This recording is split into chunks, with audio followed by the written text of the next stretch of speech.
Oi, pessoal, tudo bem? Daqui a pouco às 6 horas, eu e Renato Farias, diretor da Companhia Teatro Íntimo, vamos estar aqui no Instagram conversando sobre o processo de criação do Lauro, um primeiro movimento para um espetáculo. Quem se interessar, não só pelo Lauro Corona, mas sobre um processo de criação teatral e tudo mais, cola junto aí com a gente, tá bom? Ah, e tem um link também do vídeo no YouTube, tá? Que é o resultado dessa pesquisa, desse processo. Quem se interessar, assiste lá.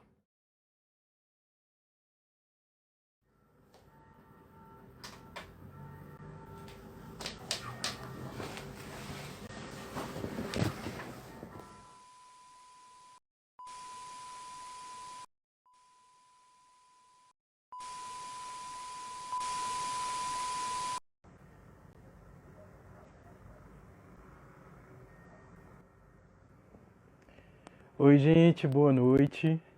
Vocês estão me ouvindo? Sejam todos bem-vindos.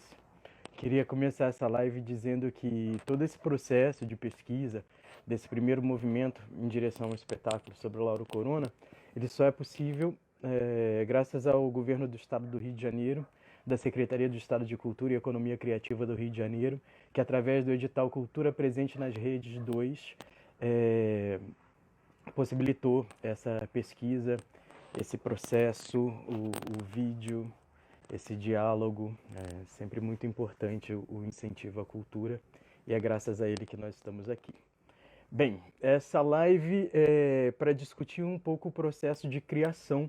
Eu tinha dito criação teatral, mas como o resultado foi um vídeo para a internet, enfim, é um processo ainda, né?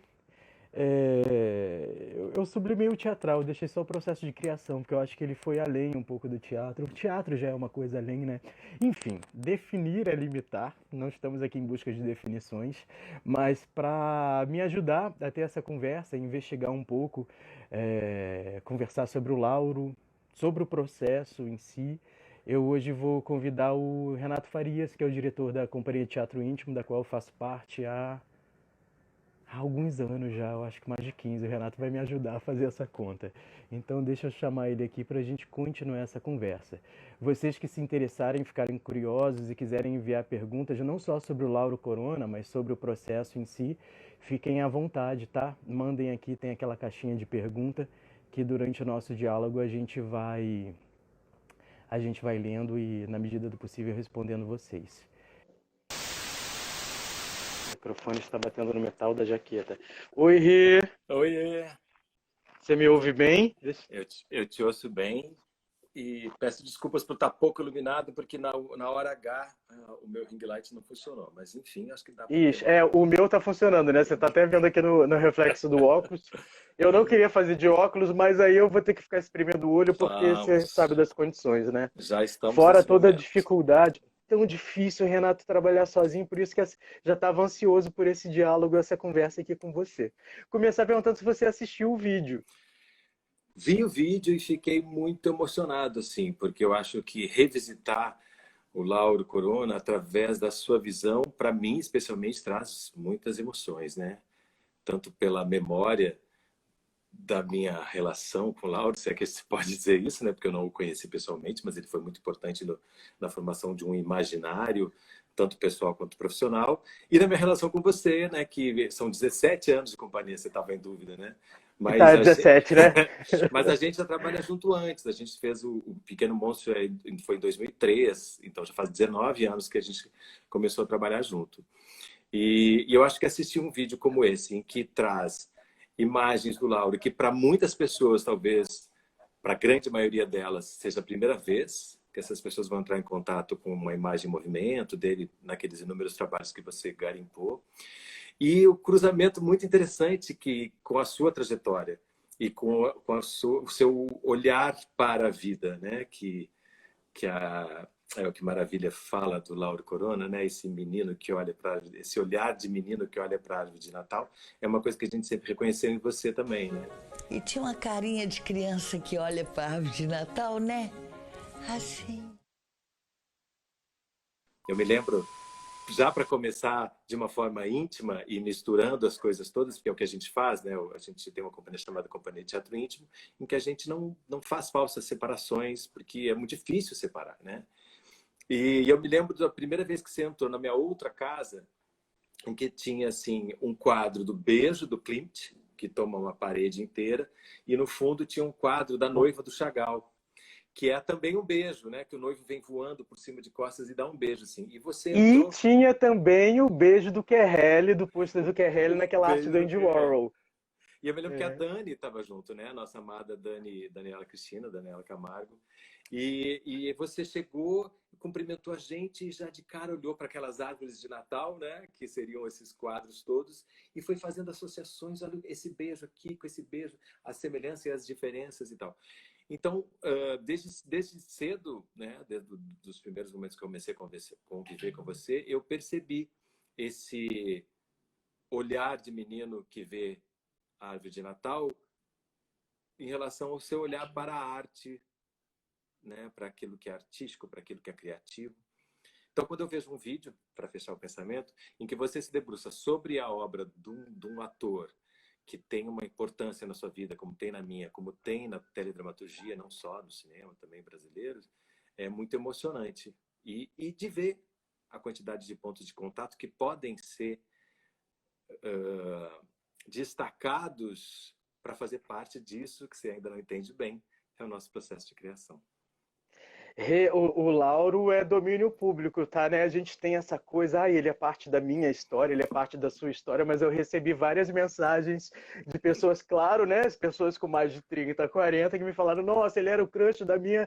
Então não é uma coisa muito exclusiva minha e sua, não, hein, Renato? Sim, Eu acho total. que o Lauro Corona, ele tá no imaginário de muita gente, assim. Mas eu acho que o nosso intuito é fazer com que ele entre no imaginário de muita gente que não é dessa época também, né?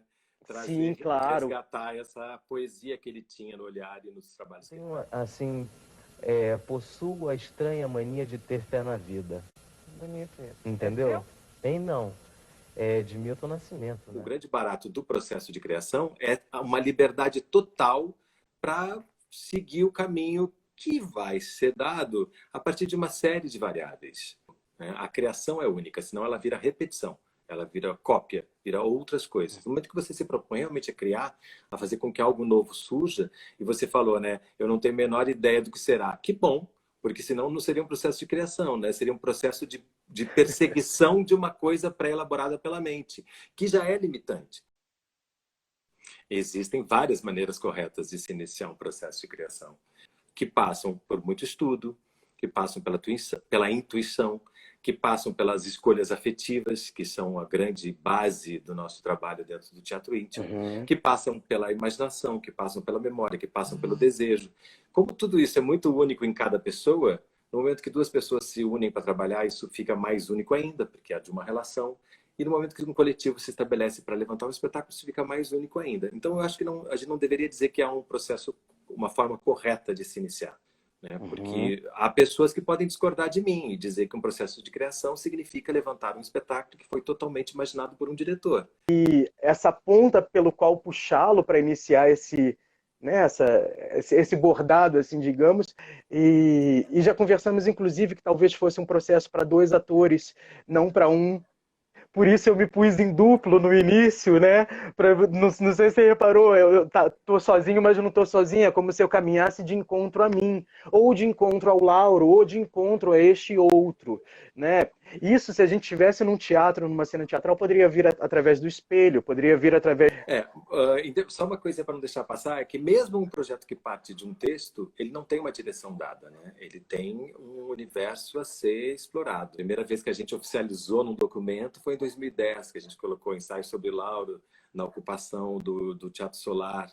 Né? Só que a Adélia nos tomou tanto, foi tão avassaladora, que a gente acabou deixando muitas coisas para trás, ou para frente.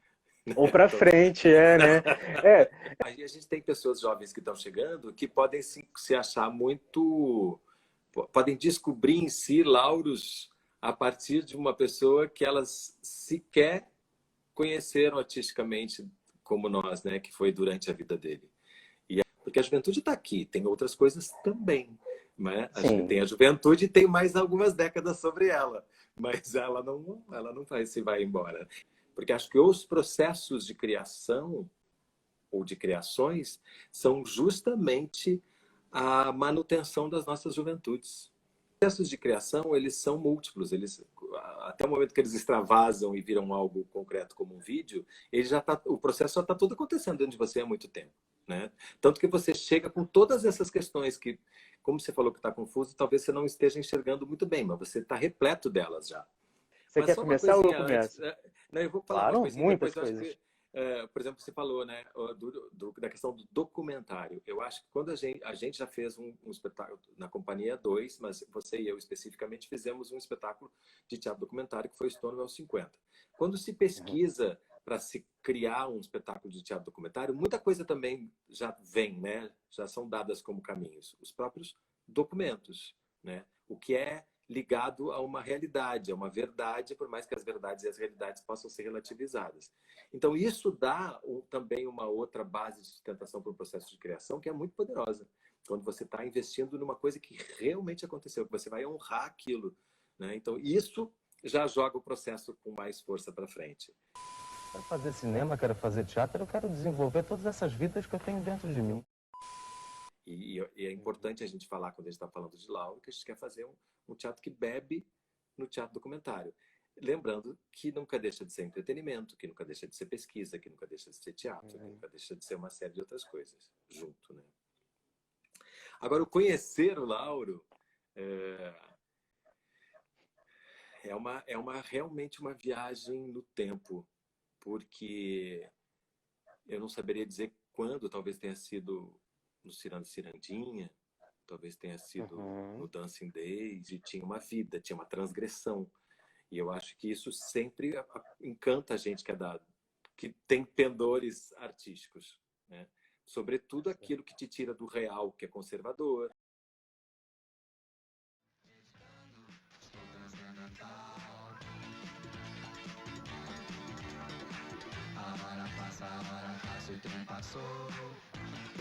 Que te tira do real, que é limitante, que te tira do real, que diz para você muitas vezes que você não deve ser quem você já acha que é. E aí eu acho que o Lauro foi fundamental à medida que eu fui crescendo e fui acompanhando, porque ele sempre me trouxe uma informação que não era direta, mas era uma informação de que eu podia ser quem eu era. E vai entender, né? De onde vem isso. Quero olhar hoje o mundo com os olhos cheios de amor. A minha, eu até digo lá no vídeo, né? Tem um trechinho que eu falo que uma tia minha me chamava a atenção.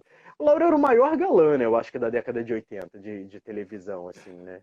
O Vitor Camarote está perguntando, estão falando de... Sim, estamos falando de Lauro Corona.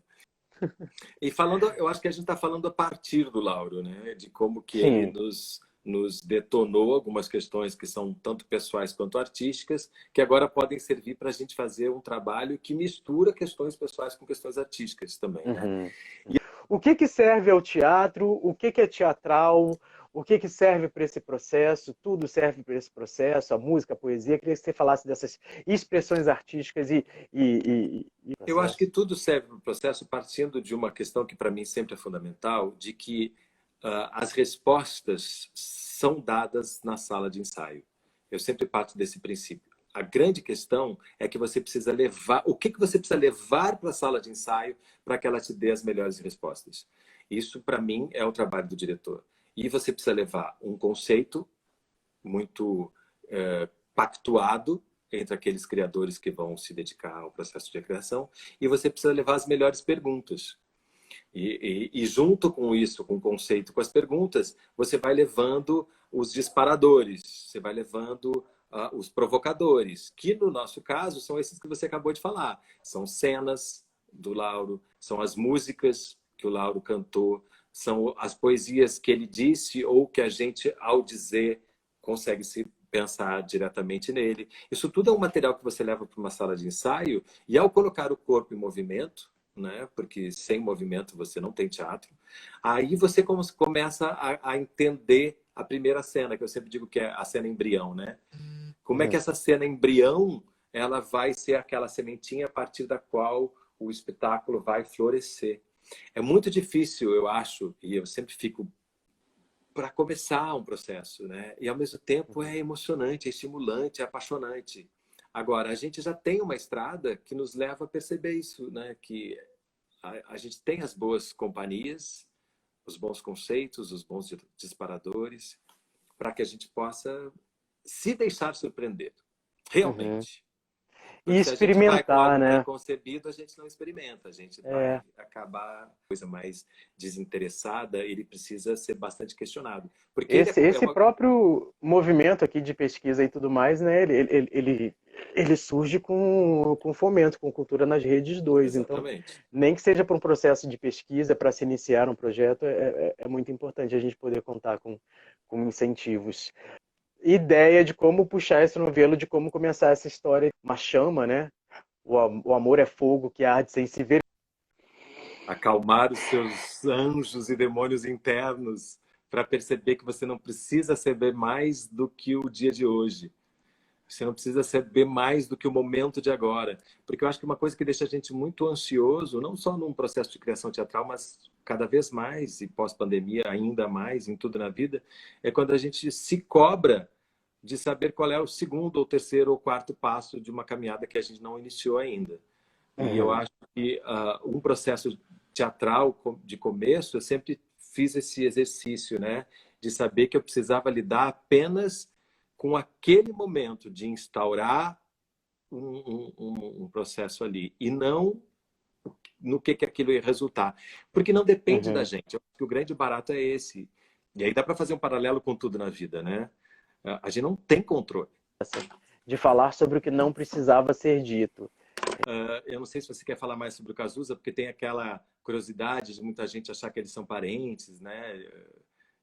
Eu cresci achando que eles eram primos, né? Até mesmo porque se pareciam fisicamente, tinham a mesma onda, e aquela coisa Rio Zona Sul. Sem conseguir, consegui voltar. O Thiago Hipólito fez uma pergunta. Você consegue ler aí? Eu não Qual é consigo. a parte mais desafiadora antes de iniciar um processo teatral? E os outros desejos? Não sabe, mas eu acho assim que o meu maior desafio é dosar. Não é melhor nem pior, né? É o que a gente construiu, é no que a gente acredita hoje, já é diferente de quando a gente começou, traz algumas coisas, outras a gente abandonou. E eu sei o que eu quero, né? Agora, saber o que eu quero não quer dizer que eu saiba o que vai acontecer, porque daí já é exercício de premonição. Vontades, e as outras ansiedades, e as outras perplexidades, né? Onde é que elas ficam? A minha é superior a elas, porque eu sou o diretor? Entende? E eu acho que essa horizontalização dos desejos, dos saberes, essa coisa Paulo Freire, que precisa migrar para todas as áreas, ela nasce na educação, mas ela precisa estar presente, creio eu, em todas as relações, que é, não há pessoa ignorante que não saiba uma infinidade de coisas, né? Talvez o desconforto, às vezes, seja um desses disparadores de movimento. Eu não estou confortável, vou me mexer para ficar confortável. Pronto, alguma coisa vai surgir daí. Se tem uma Mas coisa que a gente não busca no teatro, é conforto. E aí você está falando muito de você, da sua experiência. De mim. Né? É dessas diferenças aqui que vão justamente propor riqueza. Eu gosto do caos um pouco. Não sei se consigo. Porque Mas vai olha ter para trás sempre de um você. remendo. Hã? Olha para a sua esquerda. Limpa e bem acabada, né? Você traz várias... Ih, será que caiu a sua bateria? Caiu a luz da rua e voltou. Você está me ouvindo Eu agora? vi que você mas você deu um blackout aí e você voltou. Sempre presente É. junto. É a sombra do amor, é a sombra do Que afeto. também existe, né? Porque se a gente caminha, se a gente Existe. está falando desse rapaz iluminado, Né? É um mundo em que você ame uma outra pessoa, independente de quem ela é. Porque é disso que se trata, né? Independente do que ela traga, de deficiências, de características, de desejos, de qualidades, de colorações, né? Esse é o mundo ideal. E o teatro, a criação, a arte nos permite navegar por ele. O Fábio perguntando se a gente vai escrever esse texto junto. Sim, a gente fez isso com o Stonewall, né? Em parceria. embora assim, eu te assuma que eu ia adorar também se tivéssemos alguém que sentasse junto, sabe, fizesse uma pesquisa mais, não sei, jornalística, até mesmo biográfica, ou que se dedicasse a escrever esse texto. Né, que compactuasse com tudo isso que a gente está falando aqui, em termos de amor, de liberdade, de respeito, Eu acredito que sim. Todas as coisas cujos valores podem ser disputados no custo e à distância servem para a poesia. O homem que possui um pente e uma árvore serve para a poesia. Um Chevrolet gosmento, coleção de besouros abstêmios, o bule de braque sem boca são bons para a poesia. As coisas que não levam a nada têm grande importância. Cada coisa ordinária é um elemento de estima. Tudo aquilo que a nossa civilização rejeita, pisa e mija em cima, serve para a poesia. Os loucos de água e estandarte servem demais. O traste é ótimo.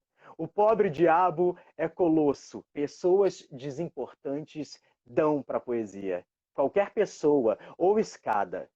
Tudo que explique a lagartixa da esteira e a laminação de sabiais é muito importante para a poesia. O que é bom para o lixo é bom para a poesia. Você falou no determinado momento lá da vela que você levou para o caminhar dentro de um teatro. A gente tem o privilégio de trabalhar com com o mundo do simbólico. E o mundo do simbólico ele é uma solução, uma cura para o que a gente está vivendo hoje. A gente está vivendo um mundo tão materialista, tão individualista, tão violento. Uma das possibilidades de análise do que está acontecendo agora é a perda da conexão com o mundo simbólico, que os povos indígenas nos fazem cotidianamente na sua relação com o outro, com a natureza, com o sagrado, com outras dimensões, a ponto da gente estar perto de um deles e perceber o que é estar na presença, o que é estar no aqui e agora. O que serve para a poesia e o que serve para o teatro também passa muito por esse mundo simbólico. E aí, como você trouxe uma poesia, vou me permitir trazer uma outra, Caio Fernando Abreu. Não desvie os olhos, me olhe. Essa cara que trago é justamente esta cara que trago. O caco, o mapa, o trapo do que sobrou da viagem. Tome um trago, me olhe. Não desvie os olhos de dentro dos olhos. Esta cara que é minha é o que restou dos naufrágios, de todas as ventanias, de todas as calmarias, de todos esses contatos imediatos ou não. Me olhe. Não desvie os olhos de dentro e fundo de mim. Veja o resto, conte o saldo, depois me mate, me cuspa, me acuse ou me recuse. Então, quem sabe, me goze, bem fundo, no fundo de mim. Que também não deixa de ser, né? Uma analogia da criação, porque a gente tem que se relacionar assim com a criação. A gente tem que ter essa coragem, coração em ação, essa coragem, né? Coragem de não saber o próximo passo. Coragem de chegar numa sala de ensaio para se expor, nem que seja primeiramente para aquelas pessoas que estão com você, para depois se expor para pessoas que você não conhece, que vão assistir o seu trabalho. Precisa de muita coragem para isso tudo. Rê, eu acho que já deu o nosso tempo, né? Enfim, a gente podia ficar aqui dialogando e dialogaremos muito ainda. E queria só aproveitar, prometo não tomar mais muito tempo, de só falar de alguns livros que tem aqui, porque eu acho que, né, literatura... Teve um cara chamado Herbert Daniel, que é muito fundamental na luta social, nas conquistas sociais para o direito das pessoas homossexuais. É um cara também que precisa muito ser conhecido, reconhecido, lido, porque esse aqui é um romance dele, Herbert Daniel. A gente tem um outro ator que foi precocemente tirado da gente, que é o Kaique Ferreira, que escreveu um romance. É tão bonito esse romance, Vinho da Noite. Assim, eu li ele agora durante a pandemia, para um outro texto que a gente está trabalhando junto, né, que chama O Legado. E o Kaique também é uma pessoa que teve a sua carreira cerceada e que eu acho que a gente, né, deve recuperar. E tem uma pessoa que está entre nós e que é fundamental quando a gente fala na luta contra o HIV/AIDS no Brasil, que é a minha queridíssima amiga Márcia Rachid, que escreveu esse livro que é uma belezura, que chama Sentença de Vida. Márcia Rachid é médica formada em 82 e foi uma das fundadoras do Grupo Pela Vida. O Lê Luiz escreveu aqui importante projeto, muito sucesso, que a gente não leve mais 10 anos, né, para fazer esse segundo movimento, assim. Sempre um prazer trocar contigo, Rê. Muito obrigado aí. Eu agradeço. Tá? Um beijo para ti, um beijo para todo mundo quente.